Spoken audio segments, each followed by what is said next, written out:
The date on the calendar could be any day soon. It's just a matter of time. It's that itch in the back of your mind. The economic winds are shifting. You can feel it, can't you?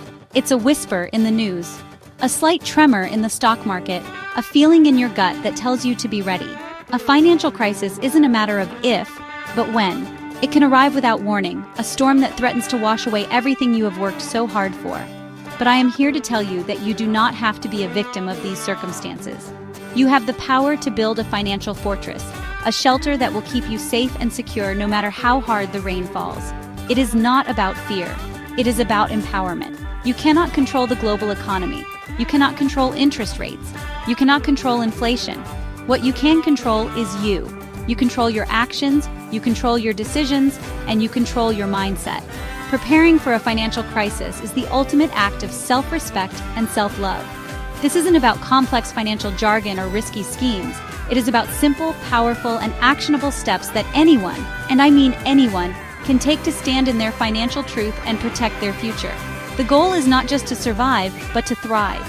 It is to have the peace of mind that comes from knowing you are prepared. The first and most critical step is building an emergency fund. I want you to think of this as your personal financial firefighter. When a crisis ignites, a sudden job loss, an unexpected medical bill, a major car repair, this fund is what you use to put out the fire without having to burn down your entire financial house. It is not an investment, it is insurance. It is liquid, safe, and accessible cash that stands between you and devastating debt. Without it, you are vulnerable. With it, you are protected. Your goal should be to save at least 3 to 6 months' worth of essential living expenses. Yes, you heard me. Not once, but needs, housing, utilities, food, transportation. Now you might be thinking, Suze, how on earth can I save that much money? You start small. You start today. Open a separate high-yield savings account and name it My Emergency Fund. This is non-negotiable. This money cannot be mixed with your everyday checking account.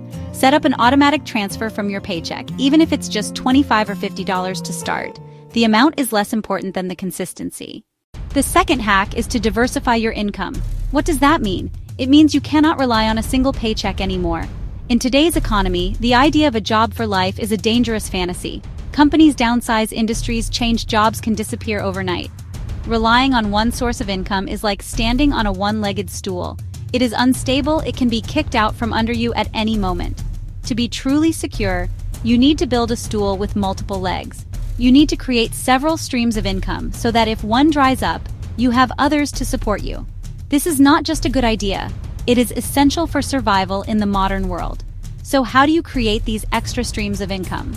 You start by looking at what you already have, your skills, your hobbies, your passions. Are you great at writing? Offer freelance content creation services online. Do you love baking? Maybe you can sell custom cakes or cookies on weekends.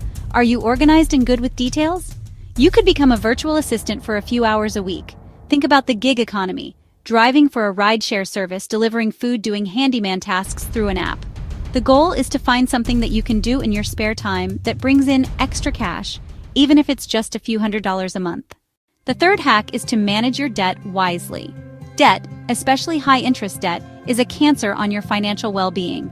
It eats away at your income every single month, stealing money that could build your future. In a financial crisis, heavy debt payments can become an anchor that pulls you underwater. When your income drops, minimum payments don't go away. They become a crushing weight, leading to missed payments, damaged credit, a devastating spiral. You must get intentional about breaking the chains of debt. Stop borrowing and start paying it off with a vengeance. First target, high-interest debt. Credit cards, personal loans, interest rates can be 18%, 22%, or even higher. Paying that interest is like running up a down escalator. A smart strategy, the debt avalanche method. List debts high to low, make minimum payments on all. Throw every extra dollar at the highest interest debt. When it's gone, roll that payment to the next. Example, $5,000 credit card at 21%, $10,000 student loan at 5%. You make minimum payments on both. Side hustle brings in $300 extra a month. Apply all $300 to the credit card principal. Aggressively lower that 21% balance. Save a fortune in interest and shave years off your debt. The final and perhaps most important hack, invest in yourself. Your skills, your knowledge, and your health are your greatest assets. They cannot be taken from you in a stock market crash or a housing bust. In times of economic uncertainty, the more valuable you are, the more indispensable you become. Investing in yourself is about increasing your earning potential and your adaptability, making you more resilient. This is the one investment that is guaranteed to pay dividends for the rest of your life. It is the ultimate defensive and offensive financial strategy. So what does it mean to invest in yourself? It can mean going back to school to get a degree or certification in a high-demand field. It could be taking an online course to learn a new skill like coding, digital marketing, or graphic design. It can be as simple as reading books about your industry, attending webinars, or finding a mentor who can guide you. Start today. Every small step you take to improve yourself builds a stronger, more capable, and more financially secure you for the future. Thanks for watching. Please like and subscribe. It will help us grow and reach more people.